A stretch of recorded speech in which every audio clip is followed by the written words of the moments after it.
Hi, welcome back to Kalikate to part 2 series on solving the entrance exam numericals which were given in previous entrance exams. So here is another numerical, a similar one we attempted yesterday. This is another practice for you all. I hope you enjoy solving this. Let's get started. So the numerical says a force of 10 newtons, so force is given, is acting on 2-point charges L and M. So there are 2-point charges, let's write them. L and M. So this is QL and this is QM. There are 2-point charges L and M points. So having charges plus Q by 2, so this is a positive charge, this is a negative charge, minus Q by 2, are placed R centimeter apart. The distance of separation is R. If 15% of the charge is of L is transferred to M, then what will be the force between the two charges? So you have to find the new force between the two charges.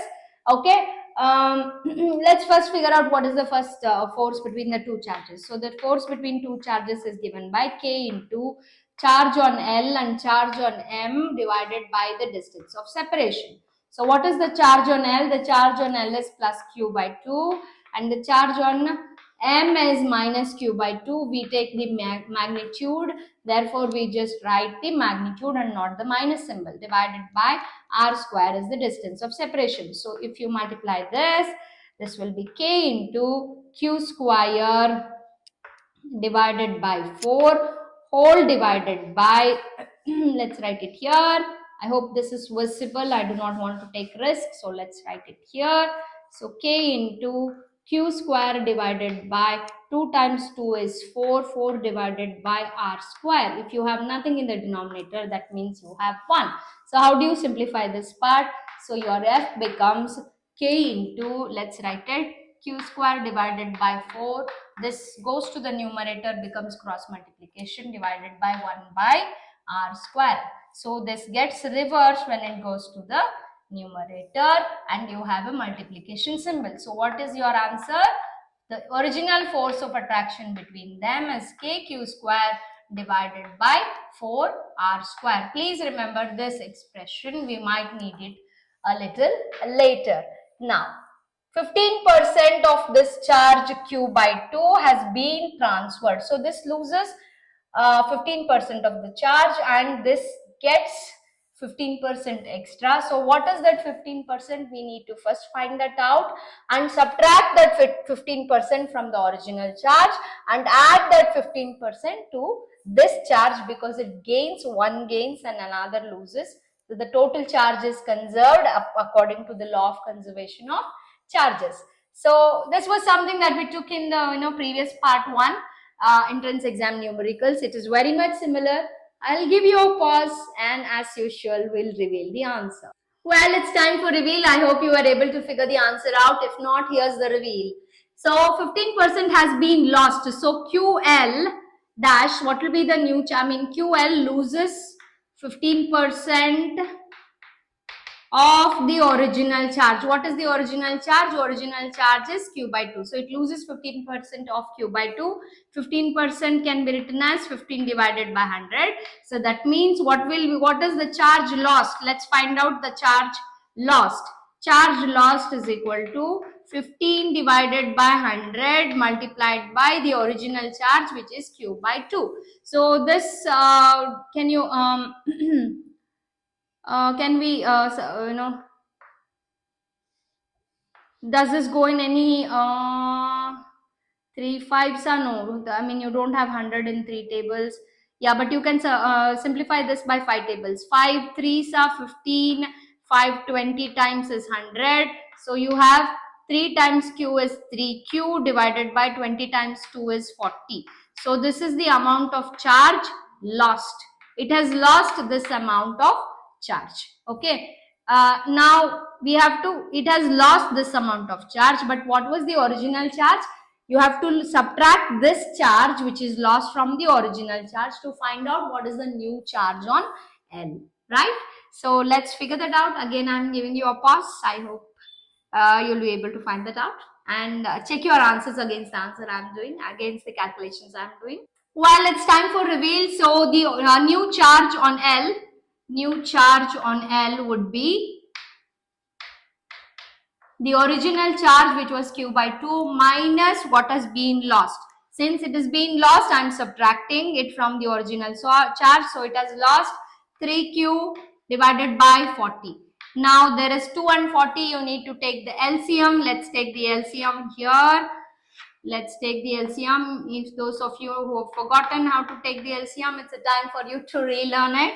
So you do it from two tables. 2 times 1 is 2, 2 times 20 is 20. And then again 1 you can leave it as such because 1 and 20 don't go in the same tables.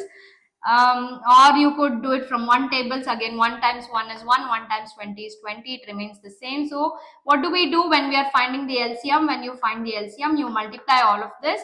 2 times 1 into 20. All three of them will be multiplied. So 2 times 1 is 2 and 2 into 20 is 40. So your LCM in the denominator is 40. So the new charge, let me call this new charge as QL dash, will be 40 in the denominator, and you have 2 here. So what do you generally do when you are finding out such fractions? Q by 2 multiplied by the LCM. So 2 ones are 2, 2 20s are. So what you have in the numerator? 20 times Q. Okay. Similarly, you do 3Q divided by 40 multiplied by 40. So 40, 40. So this fraction will be multiplied by the LCM. That's how LCMs are taken. Why am I doing it from scratch? Because I have seen in my experience there will be a lot of students who don't even know how to take the LCM and who have probably learned and they know and they've forgotten for some reason because they don't practice.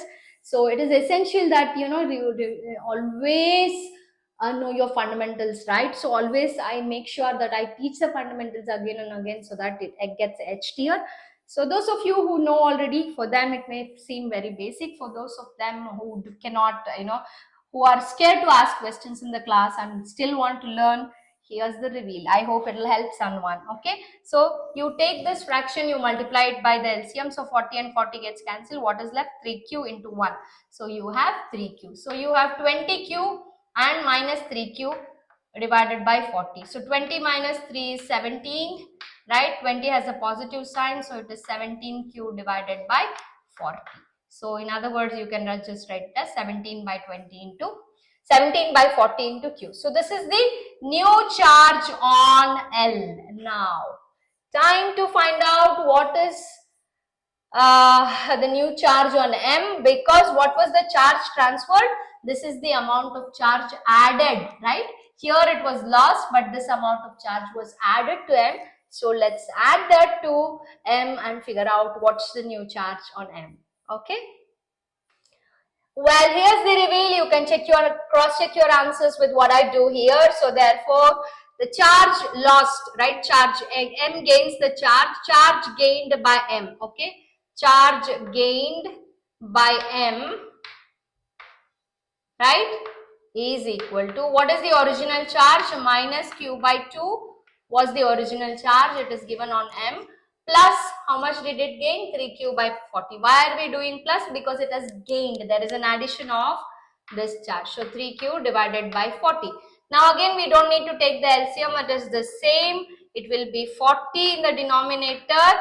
So how do you simplify this? Take this fraction minus Q by 2, multiply with the LCM. So therefore you have 2 times 1, 2 times 20. But then instead of plus 20Q, you have minus 20Q. We need to take that into account. Plus 3Q divided by 40 multiplied by the LCM. So therefore 40 and 40 gets cancelled. What remains? 3Q remains. So you have minus 20 and plus 3. So the new charge on M will be minus 17 by 40 times Q. So you have the same amount of charge lost and gained, but one has a negative sign and another has a positive sign. So these are the new charges. Now it's time to find out the new force with the new charges. Let's figure that out. So here's the reveal. Now we need to find the new force of attraction between the two charges, which we call F dash. So K into what are the new charges? The new charges are 17 divided by 40 times Q and minus 17 divided by 40 times Q, right?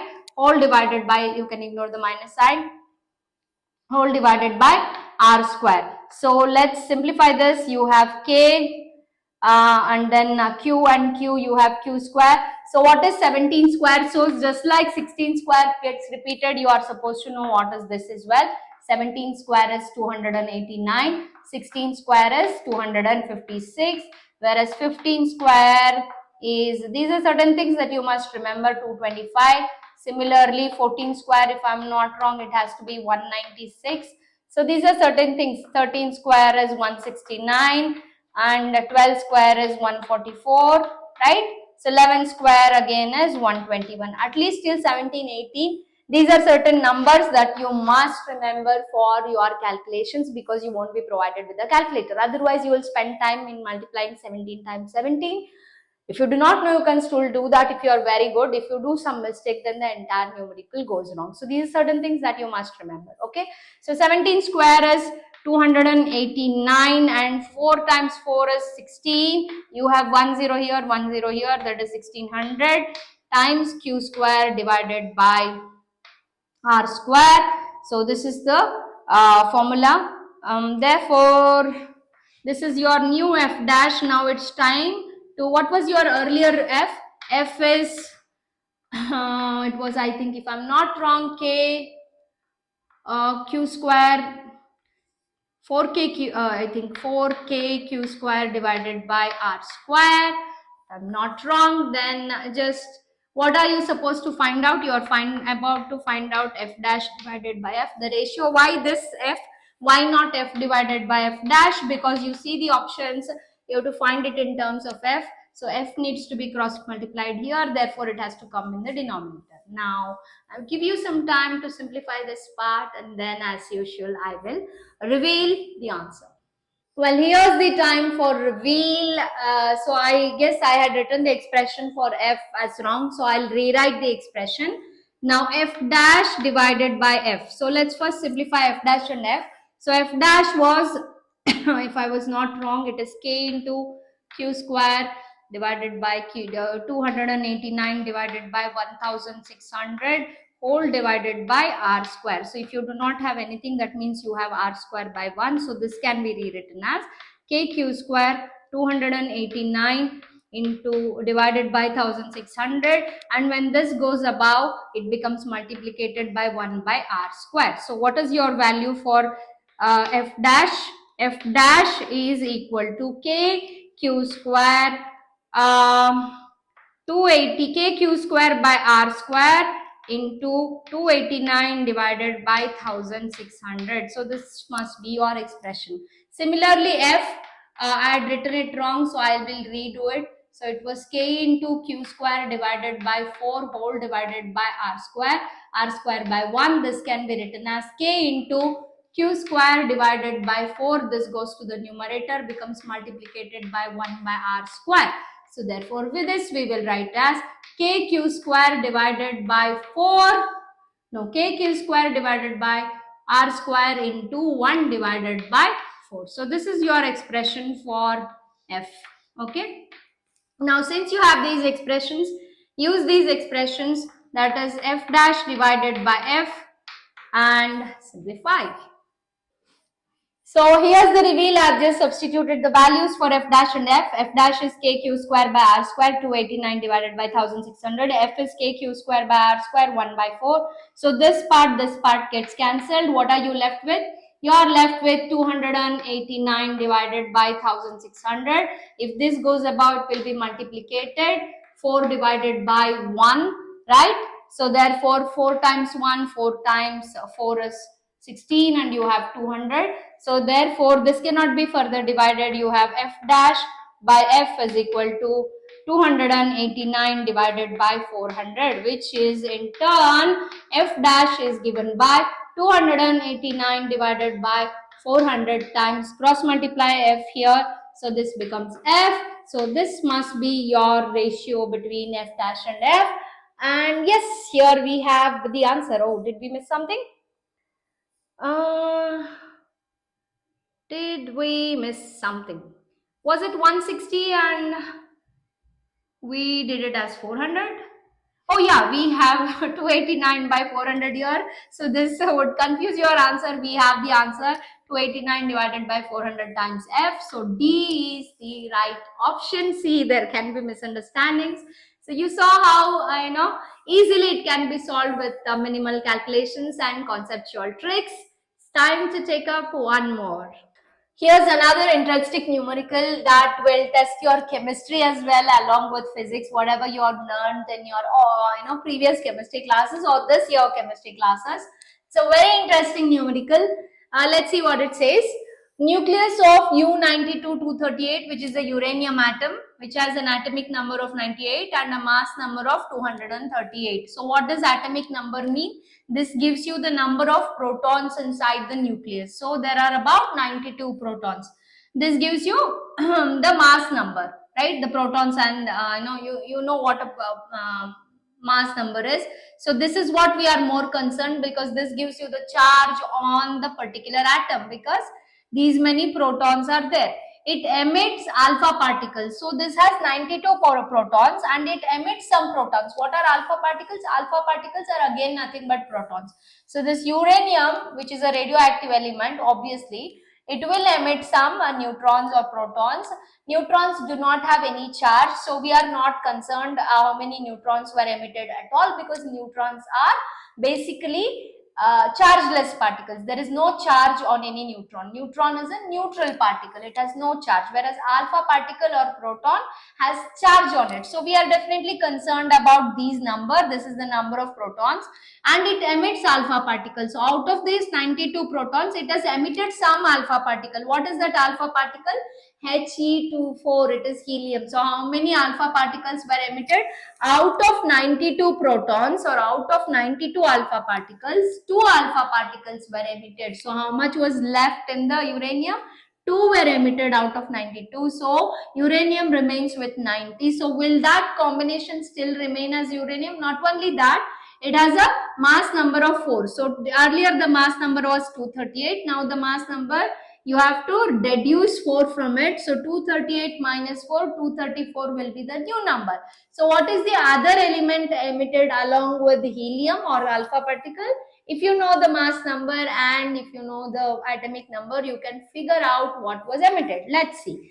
So uranium 92 238 emits alpha particle in the cells helium. So 2 were lost and 4 were lost. So 2 were lost. So 90 minus 2, 92 minus 2 is your new atomic number will be 90. So you have another atom which has 90 protons, and what will be the mass number? 238 minus 4. So it will be 238 minus 4, because 4 is lost here, which will be 234. So what is this element here which has an atomic number of 90? Any guesses? I guess some of you guessed it right. So the atomic number 90 is the element thorium. Thorium is element emitted along with helium. Okay, so 2 protons were lost in the process.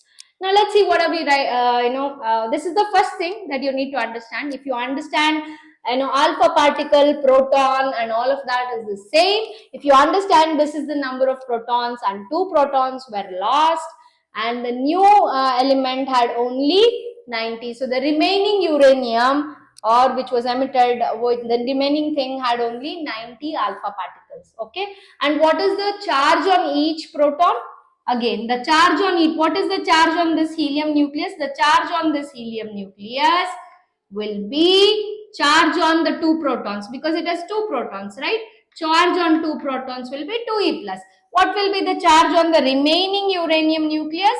Charge on remaining uranium nucleus or nothing but the thorium, right? The remaining uranium nucleus, which is no more again uranium, it has become thorium because of its, we call the atomic number 90 as 90. I can either call it as the remaining uranium nucleus, or I can call as thorium, which is being emitted along with the helium, right? Remaining uranium or thorium, both are same, right? Or thorium is, what is the charge on it? How many protons are there? 90. So that is 90 protons, 90 E plus. What is the value of E? We know the value of E. E is always 1.6 into 10 to the power of minus 19 coulomb. So this is the trickiest part in the whole numerical.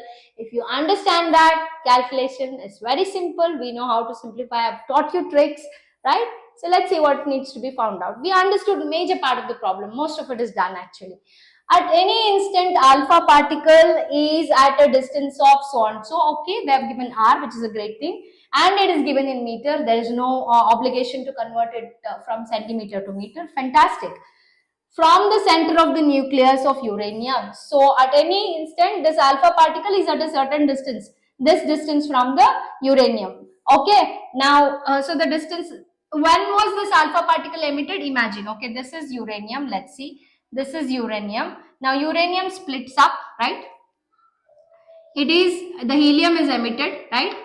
Now, the distance between uranium and helium is given as 9 into 10 power minus 15. But are we taking into account the original uranium or the new uranium? Because helium did not even exist, right? This alpha particle did not even exist when the uranium had atomic number as 92. Only when it lost 2 electrons, only when it lost 2 protons, helium was emitted. So what do we take here? The charge on this particle is if I call, this will be 2 times E, and what will be the charge on this particle? It is 90 E. So it is the remaining uranium and the origin now emitted alpha particle are the two charges, and you are finding out the force between these two charges, which are placed at a distance of 9 into 10 power minus 15 meter. So this is the crucial part. Many students fail to understand this, and some might even take the charge on uranium as 92. No, you cannot take. Why can't you take? Because when the atomic number was 92, helium was not emitted at all. Protons were not emitted at all. When protons got emitted, what was the charge on uranium? It lost 2, so 92 gets reduced to 90. So 90 times E is the charge on uranium and 2 times E is the charge on helium. So they are separated by a certain distance, and there is a Coulombian force of attraction or repulsion, right? They are protons and protons, so obviously there is repulsion. They do get repelled away from each other.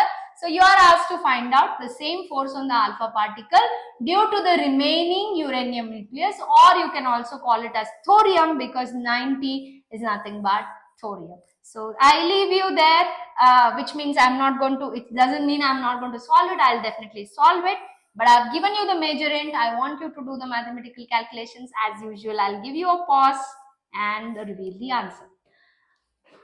I hope you are able to figure the answer out. If not, here's the reveal. So what is the force of repulsion between those two protons? Let's write the expression K into the charge on the new remaining uranium nucleus or thorium is 90 times E, and the charge on the helium is 2 times E divided by R square.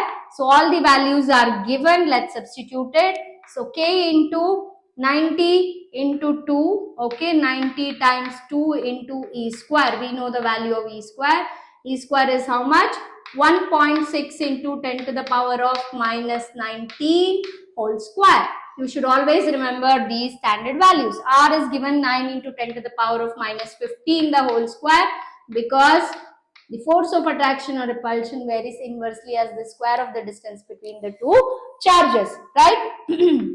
So therefore it is simple. We are yet to substitute the value of K. Let's do that. So 9 into 10 to the power of 9 into 90 into 2, 1.6 into 1.6, right? 10 to the power of minus 19 the whole square. 19 times 2 is 10 power minus 38, right? And what I generally do, 1.6 and 1.6, I generally convert these decimals as whole numbers. Can I do it here? Because we have been continuously doing in all the numericals that I have taught you. So 1.6, since I have to shift, okay, let me do it again. I mean, those of you who are watching for the first time might not get it. So I'll do it again. So 9 into 9, it is 9 square. and 10 power minus 15 the whole square, minus 15 times 2 is 30. So you have 1 9 getting cancelled, 9 ones are 9 tens are. So what are we left with? 10. We are left with 10 times 2, right? Let's write it. Now let's write the powers. Now before I write the powers, I want to shift the decimal to the right. When you want to show how many places? Only one place. So 16 times, since I'm shifting the decimal to the right, the power decreases. Decrease means minus symbol you have to write. Decreases by how much? Decreases by one number, because I'm shifting one decimal place. Similarly, even this can be written as 16, I'm shifting one decimal place. Decimal decreases by one number because I'm shifting by one decimal place, right? Into 10 to the power of minus 38. I guess we did not leave any number. 10 to 16, 16. We left 10 to the power of 9. So let's write it here. 10 to the power of 9 all divided by, you just have 10 power minus 30 in the denominator. When it comes to the numerator, it becomes plus 30. So I will write it here, 10 to the power of plus 30. Now it is simple multiplication and simple calculation. I hope you will be able to figure it out. I'll give you a pause and reveal the answer.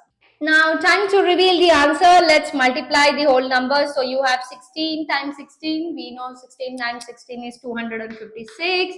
Let's write that down. 256. 20. 10 times 2 is 20. So 256 times 20 into, let's simplify the powers. You have 10 to the power of minus 1 will be minus 2. Minus 2 minus 38 will be minus 40. Okay, great. Now you have plus 9 and plus 39 plus 30. So 9 plus 30 is 39. So this is plus 39. Right? Now let's simplify this. 0 will be there. So let's just write 0. 2 times 6 is 12. Your 1 gets carried. 2 times 5 is 10. 10 plus 1 is 11. 1 gets carried. 2 times 2 is 4. 4 plus 1 is 5. So you have 5120 into 10 to the power of minus 39 plus minus 40 plus 39 is minus 1. Now since this is minus 1, where do you shift the decimal? You can also write this as 1520 divided by 10. So this gets cancelled. The answer is 512 Newton. So that is the force. Do we have such answer? Yes. 512 Newton is the amount of force experienced by the helium atom due to the protons, basically due to the remaining uranium nucleus or the new thorium nucleus, that is the protons, because neutrons basically do not have any charge. So see how simple it was. In cracking the initial thing was most important. You might, when you read the numerical, you might feel, what is there? I don't know the charge. How do I find it, right? So don't get confused, or don't panic. Always think, and the more you solve it, it's the only key is practice, practice, practice, and practice. There is no shortcut. It is a must. Practice is a must. The more you solve, the more tricks and tips you're going to learn. Let's take another one. Well, here is another interesting numerical. It is more of a mathematical intelligence than a physics concept. Yes, there is some physics concept involved. Let's see what the numerical has to say. So there are two identical spheres having positive charges. Great. So there is repulsion, which are placed 3 meters apart. So it is in meters. You need not convert anything. There's no need for conversion. And they repel each other, obviously, because they are positive with a force of so and so. Force is given. Now the charges are connected by a small metallic wire. Okay. So this is the part where physics comes, where you connect them, the charges do get redistributed. What will happen to the charges? You add the charges and divide them by 2. Then that will be the new charge, right? So the charges do get redistributed. That is the physics part. We have done 3 numericals on charge distribution already in our series of Coulomb's law numericals. But yes, this is the 4th one, which will be good for you, a very good practice. They begin to repel each other with the force of so and so. This will be the new force of repulsion after you connect them together, because the charges do get redistributed and you have different charges. The initial charges are no more the same. Okay, the initial charge on the sphere was. Okay, so there are options. Let's get started. We have force is equal to K into Q1, Q2 divided by R square, right? So how much is the force? Initial force with which the repelliture is there is 8 into 10 to the power of minus 3. K is 9 into 10 to the power of 9. Q1 and Q2 unknown. We need to figure them out. Let's keep it as such. How much is R? R is 3 square. 3 square is 9. Why am I writing it as 9 directly? Because it is just 3 meters. 3 square is 9. So 9 and 9 gets cancelled. So you do have this 10 power 9 comes here to the denominator. So that will be 8 into 10 to the power of minus 3 whole divided by 10 power 9 is equal to Q1 into Q2. So what will be Q1 and Q2? Q1 and Q2, 10 power plus 9 when it comes to the numerator, it becomes 10 to the power of minus 9. 10 power minus 3 into 10 to the power of minus 9 is nothing but minus 3 minus 9 can be added. The powers can be added because the base is the same. Laws of indices. So you have 8 into 10 to the power of minus 12 coulomb. Right? What did I just do? The bases were same. I added the powers. Why did this also become minus? When from denominator it goes above to the numerator, it gets a negative sign. So Q1 and Q2 value you have found out, but yet we have not found out the value for Q1 and Q2 separately. Let's use our physics concept. Now they are saying they are connecting the spheres with a metallic wire. After connecting with the metallic wire, what will happen? There will be charge redistribution. So charge redistribution will be Q1 plus Q2, that will be your net charge whole divided by 2. This is your new charge on the spheres. On both the spheres, this is going to be the new charge on the spheres. This is just your physics calculation. Now you have to use your mathematical intelligence to figure the values for Q1 and Q2 before you connected them through metal wire. I'll give you a pause, think about it, then I will reveal you the answer. Well, I hope you are able to figure out one more expression. If not, here's the reveal. So the new force of attraction for the new charges Q1 and Q2 will be new force of attraction. New force of repulsion is given to be 9 into 10 to the power of minus 3. Let's write it. K is 9 into 10 to the power of 9. 10 power 9 multiplied by how much is Q1? Q1 plus Q2 by 2. How much is Q2? Again Q1 plus Q2 by 2. So I can directly write this as Q1 plus Q2 whole divided by 2 the whole square. Whole divided by R square is 3 times 3, that is 9, and 9 gets cancelled. So what are you left with? Again 9 into 10 to the power of minus 3, 10 power 9. Oh, and then you have multiplied by Q1 plus Q2 divided by 2. Okay, Q1 plus Q2 whole square, let's write that separately, whole divided by 4, right? So this 4 can be multiplied here, that becomes 36, right? You can multiply that, or I will leave it to you. Let's do the calculation. Remember this value Q1 times Q2 is 8 into 10 power minus 12. Now do the calculation, find the value for Q1 and Q2, and let's see how we can go further.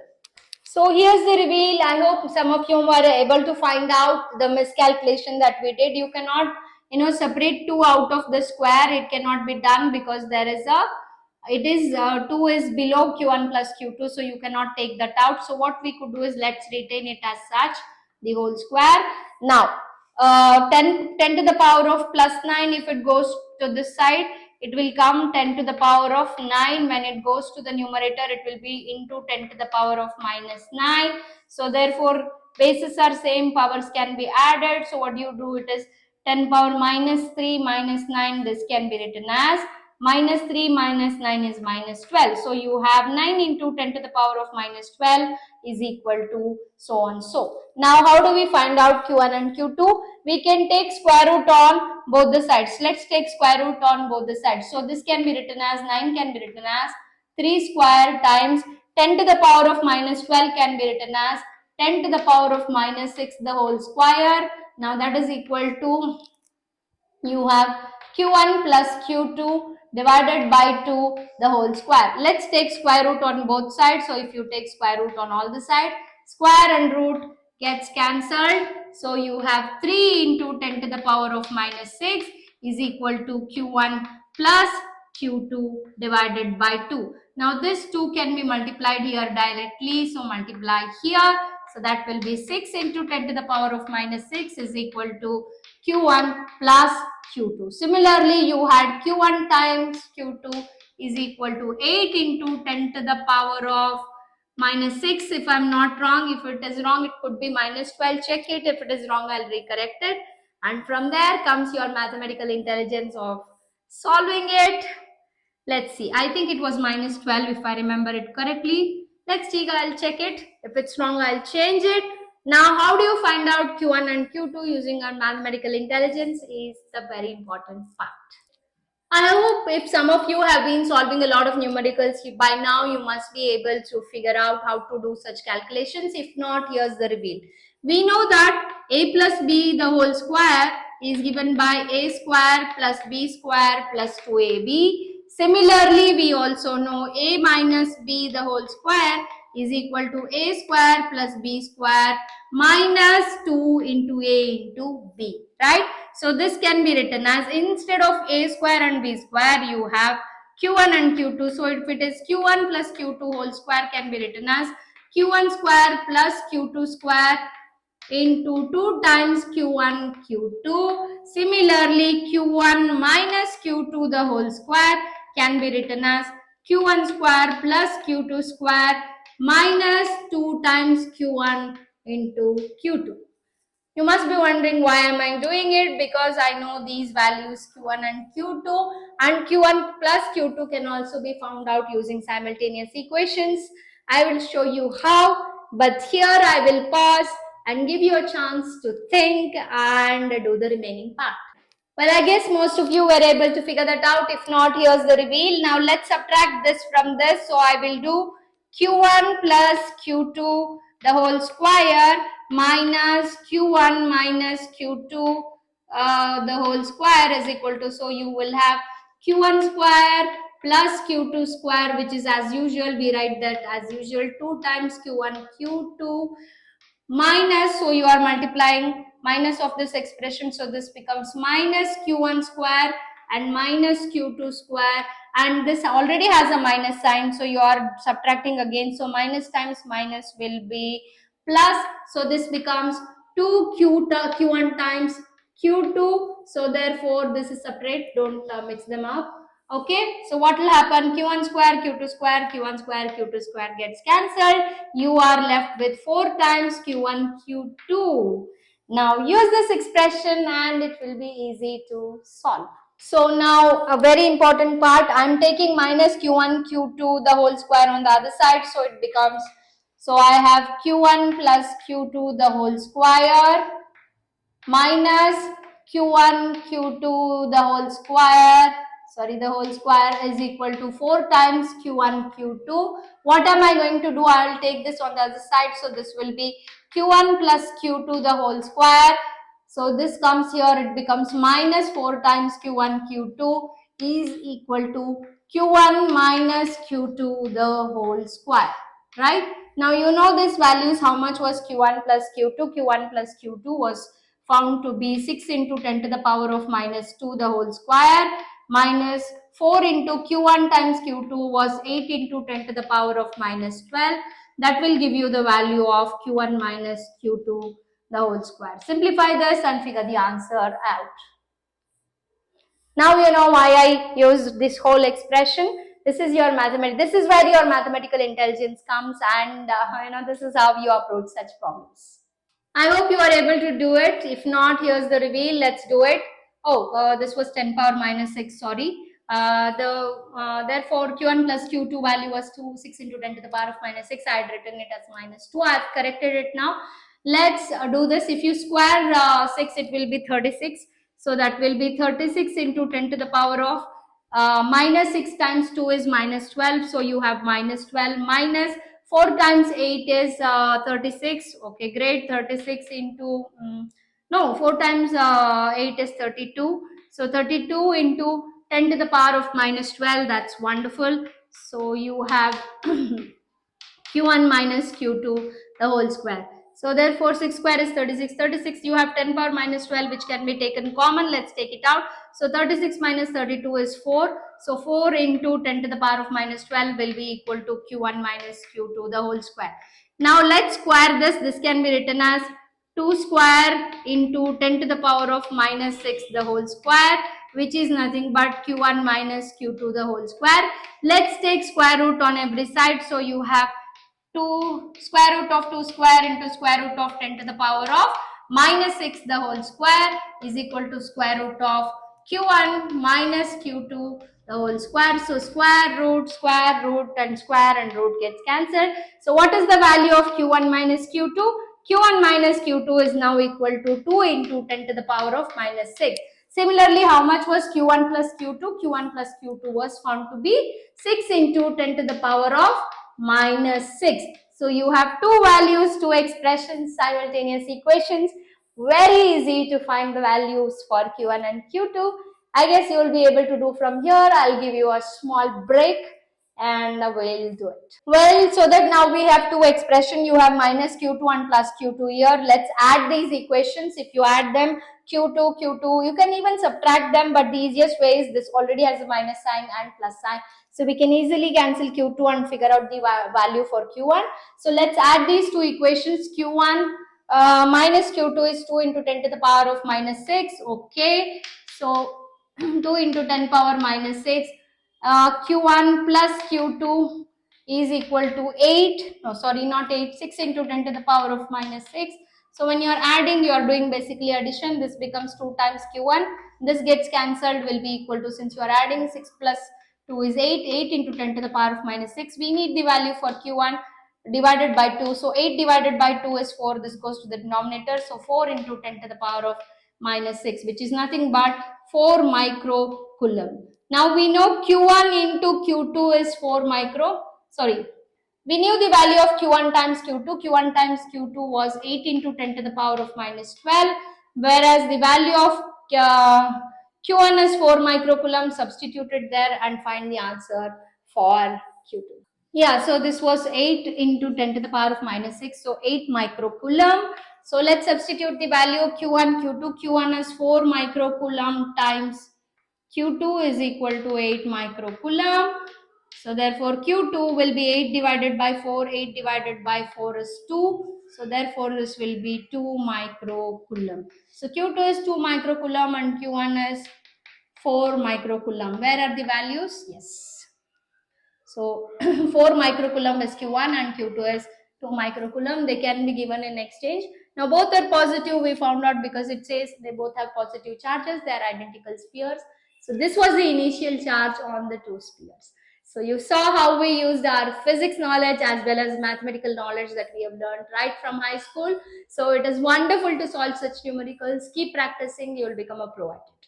Well, this kind of numerical we have already done in one of our textbook numericals, but then here for entrance, how do you do the approximation? It's a very good example for me to explain you how to do your approximations. So let's get started without wasting any time. Two protons are placed at some separation in vacuum. The ratio of electrostatic force to gravitational force. Very simple. We have done this. So we have to supposed to calculate Fe divided by Fg. This is what you are finding out. So how do you write the electrostatic force of repulsion? It is given by K. They are protons. You can just write them as Ke square divided by R square, right? So similarly, how do you write the gravitational force of attraction or repulsion? It is given by G. Mass of it's a proton, right? So mass of a proton, so you can just gm square, because the mass of the proton, divided by r square, which is the distance of separation. Let's take the ratio Fe divided by Fg. Why Fe divided by Fg? Because electric force is given first, so we do that. So Ke square divided by r square, whole divided by G m, mass of a proton into mass of a proton, divided by r square. So this gets cancelled. So what are you left with? You are left with Ke square divided by Gmp square. You have to substitute the values and figure the expression out. K is 9 into 10 to the power of 9, and we know the value of E, which is always 1.6 into 10 to the power of minus 19 the whole square, all divided by, what is the gravitational constant? Gravitational constant is 6.67 into 10 to the power of minus 11.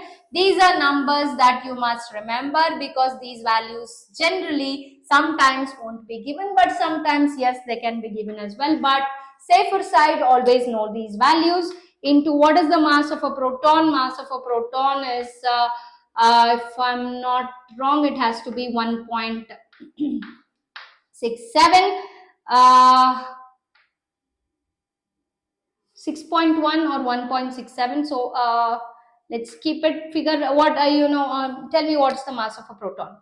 Yep, I was right. It is 1.67 into 10 to the power of minus 27 the whole square. Now it is very simple. The calculation looks difficult if you have not learned the thumb rule or the trick that I always teach you. Separate the decimals into whole numbers and your job becomes super easy, right?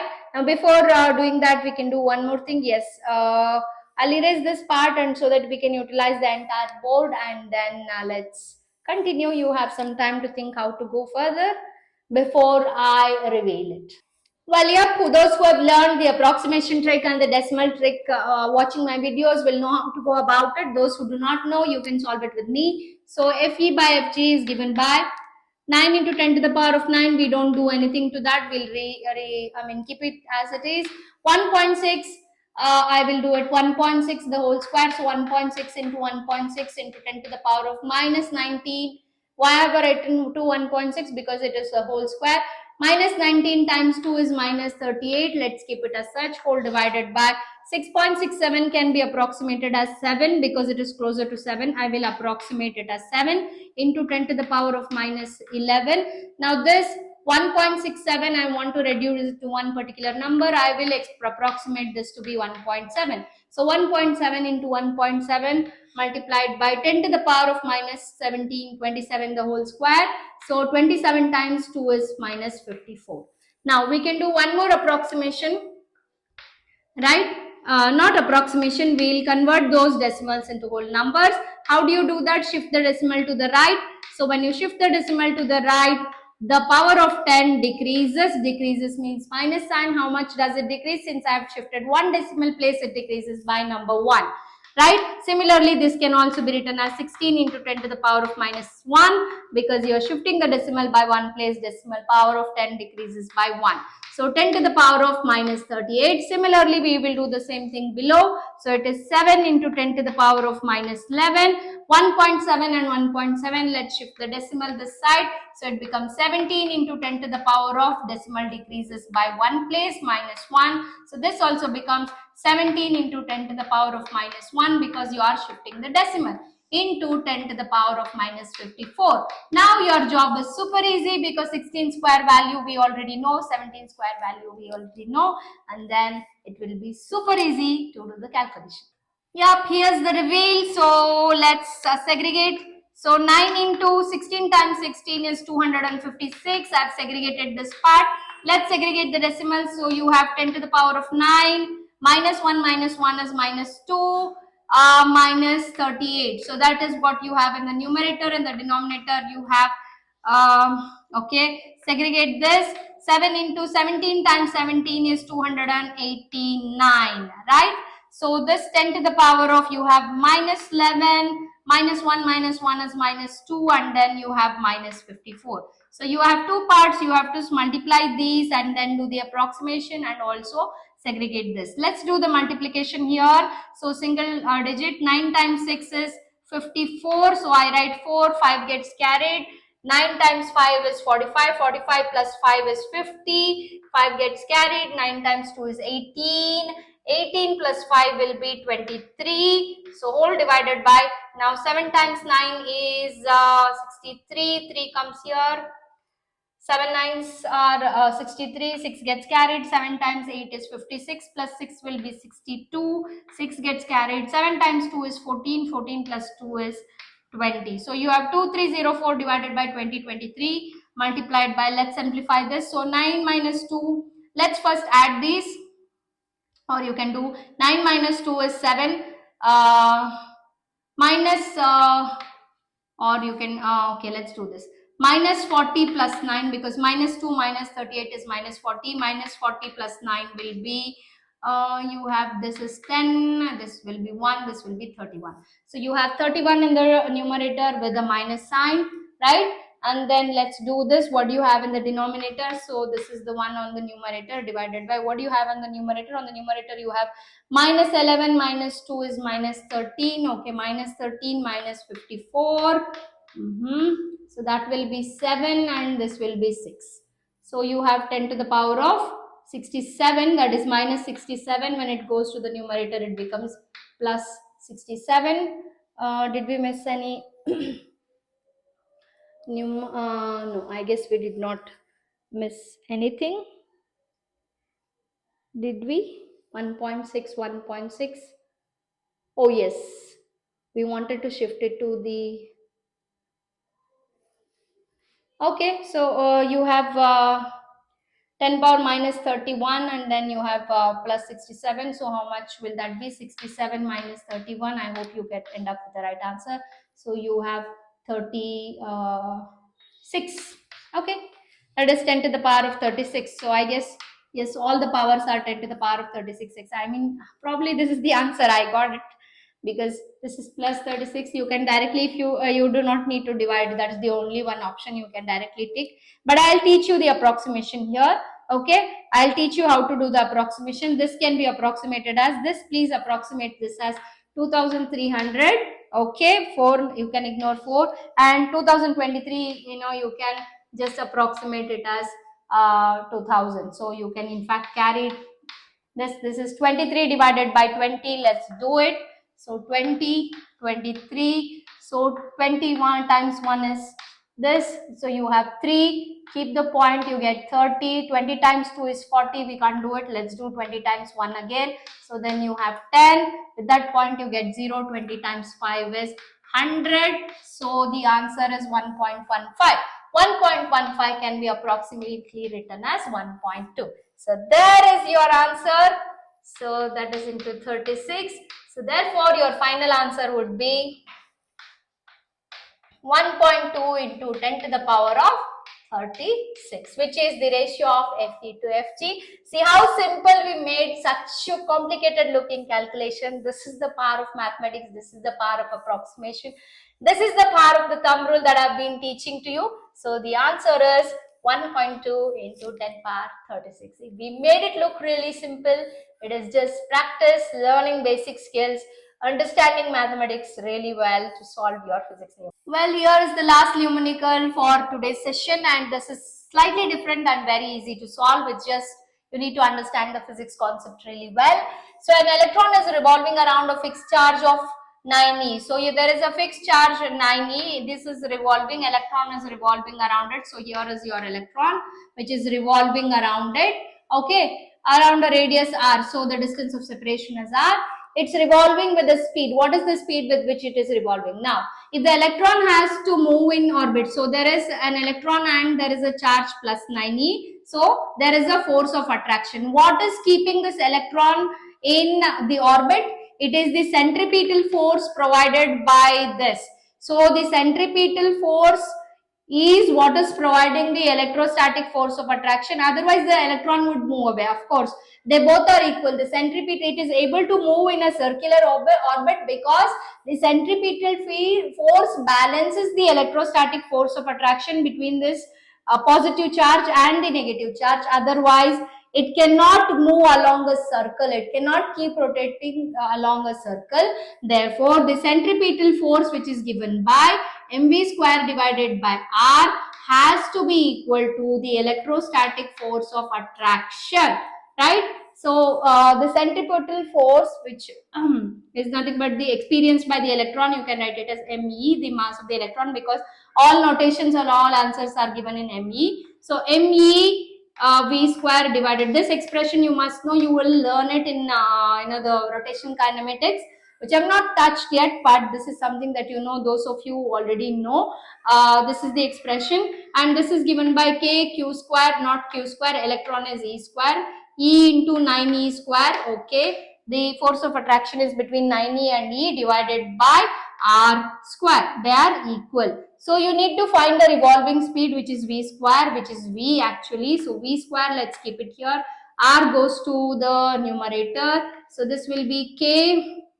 We can write it as 9k e square, right? 9k, I have just rearranged them, divided by r square you already have. This r goes to the numerator, so you have another r. What happens to me? Me comes to the denominator, so r and r gets cancelled. So v square will be 9k e square divided by r into m into e, or me into r, right? Now, but we need to figure out what is the value of v. So therefore, v will be equal to square root of, or let's write v square can be written as okay, v is equal to, let's write it, square root of 9k e square divided by me into r. Now what all can be written?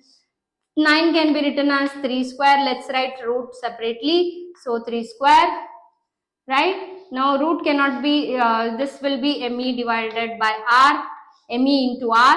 So k will remain as such. So e is e square, the root. So square and root cancels for 3 and e. So 3e comes out. So you have 3 times e divided by k divided by me into r.